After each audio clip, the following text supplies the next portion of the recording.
Well, it's great to speak with you again, Ashok. This is the second interview we're doing today. The second topic is how the healthcare supply chain lags other industries and how can it be improved. So my first question is, how does the healthcare supply chain differ from other supply chains, from other industries? Dustin, it's good to speak to you again, and thanks for the opportunity. If you really look at supply chain in the healthcare area, and if you look at supply chain in the other areas, let's just take Apple as an example. Everybody agrees that Steve Jobs was a visionary, and he brought us all those products that revolutionized the way we listen to music, communicate, so on and so forth. Obviously, Jony Ive's design capabilities contributed a lot to the Apple products. But if you really look at it, it's Tim Cook who was the COO and the head of supply chain at that point of time, who really made sure that the products that were designed by Jony Ive got manufactured to the highest standards that Apple was expecting. They reached the shelves in time, and they reached the hands of the consumers at a price point that they could afford or they aspire to buy. So if you really look at the amount of importance that's given to the supply chain in other industries, healthcare has lagged tremendously behind in terms of the people, the process, or the technology. Obviously there is a difference between a supply chain in a manufacturing organization and a supply chain in the healthcare, in the sense that in the healthcare there is a human element involved, so one has to be very careful about the decisions that one makes. It's not just replacing one nuts and bolts with the other nuts and bolts. Having said that, healthcare has continuously underinvested in all of the three departments: the people, the process, and the technology, and as a result of which they have left a tremendous opportunity on the table, considering that 30% or 40% of the hospital spend is in the materials.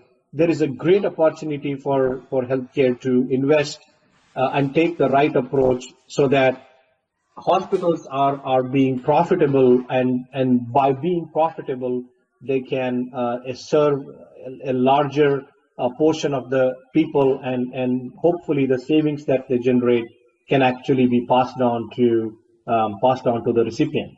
So it can become a win-win situation. What are the challenges and what can they do better? The healthcare industry is facing tremendous amount of challenges as you can see. There is a lot of structural changes that are happening, that are new rules and regulations that are coming in. Obama Healthcare Act, pay for performance, and all of these kind of things have created a huge challenge, for the healthcare. And my personal opinion is that we are going to see more changes happening in the healthcare area in the next 5 years compared to the last 20 years. What they could do is look at it as not as a challenge or as a stumbling block, but look at it as an opportunity to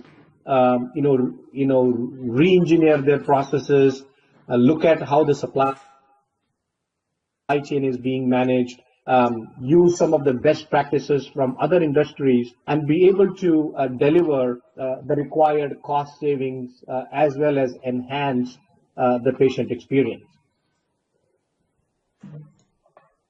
And why do you think that they're in the mess that they're in now?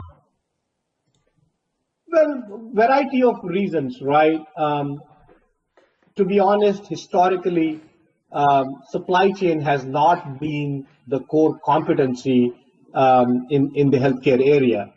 Majority, and as it should rightly be, that all the emphasis has been on, hiring the best physicians, hiring the best doctors, getting the best equipment in place so that we in the United States provide the best patient outcomes to those who need it. So as a result of which, somehow the supply chain has taken a backseat. And also there has been a lot of consolidation in the last couple of years. When a merger and acquisition activity happens, you end up with a lot of different processes, you end up with a lot of different technologies, and so on and so forth. And that obviously adds up to the chaos. But there are a couple of things I personally feel that supply chain could have done better. Is they could have been should have been in the driver's seat instead of being in the passenger seat. They could have taken control of the supply chain and managed it with the best resources, bring about the intelligence within their buying behavior and use that intelligence to be able to actually guide the CFO about how does one go about generating the cost savings in supply chain.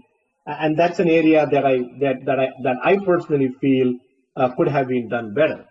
The last one is somehow the closed-mindedness of the supply chain community themselves to a lot of newer technologies that are there, be that SaaS, be that cloud, or big data analytics and predictive intelligence. And if they were to invest in some of these things, I feel the returns could be phenomenal. And then can you talk about the future? What is the way forward for the healthcare supply chain? Well, I think the future for healthcare is bright. Unlike a lot of people that think only that the gloomy days are ahead of us, there are obviously certain challenges that we need to keep in mind. Here in the United States, there are more and more baby boomers that are being added to the system, and as a result of which we will see that our costs are going to continue to rise. And what do you do to overcome some of this and be the supply chain of the future? One is that they should be able to embrace newer technologies, newer ways of thinking, even though some of the things might sound orthodox, right? The second thing I think is the GPO model has lived its course.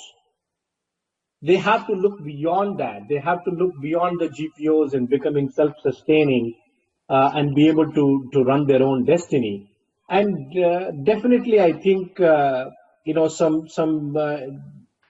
strategic investments in technologies, be that big data analysis or cloud technologies that are way beyond what they have today.